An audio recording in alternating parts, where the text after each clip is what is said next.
ఇప్పుడు సూరాయపాళెం అనేటువంటి విలేజ్లో సంగం బ్యారేజ్ దగ్గర ఆనుకుని ఉండేటువంటి విలేజ్లో అక్కడ పాపం రైతులు ఇబ్బంది పడతారు, భూగర్భ జలాలు అడుగంటిపోతాయి కాబట్టి అక్కడ శాండ్ ఎత్తడానికి లేదు అని చెప్పి ఎవరు ఎన్ని చెప్పినా ఎత్తని లేదు, అక్కడ నేను వ్యాపారం చేయని లేదు.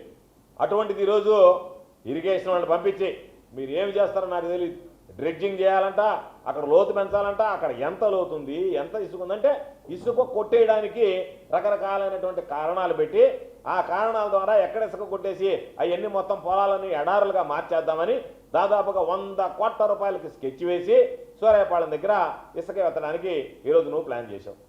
చేసావా లేదా అనేటువంటి మాట ఈరోజు నీ హయాంలో నా హయాంలో అక్కడ జరిగిందా? ఎవడన్నా నా హయాంలో ఒక్క ఇసుక రేణు సూరాయపాళెం దగ్గర నుంచి ఎత్తాడా? ఈరోజు నువ్వు ఎత్తడానికి ప్రయత్నం చేస్తున్నావా లేదా? నేనున్నప్పుడు ర్యాంపులు పెట్టలేదే, నేనున్నప్పుడు రీచ్లు పెట్టలేదే. కారణం ఏంది? రైతుల గురించి ఆలోచన చేసాం, రైతుల సంక్షేమాన్ని గురించి ఆలోచన చేసాం. ఇలాగ క్యాష్ గురించి చిల్లర గురించి ఆలోచన చేయాలి, చిల్లర చేష్టాలు చేయలే.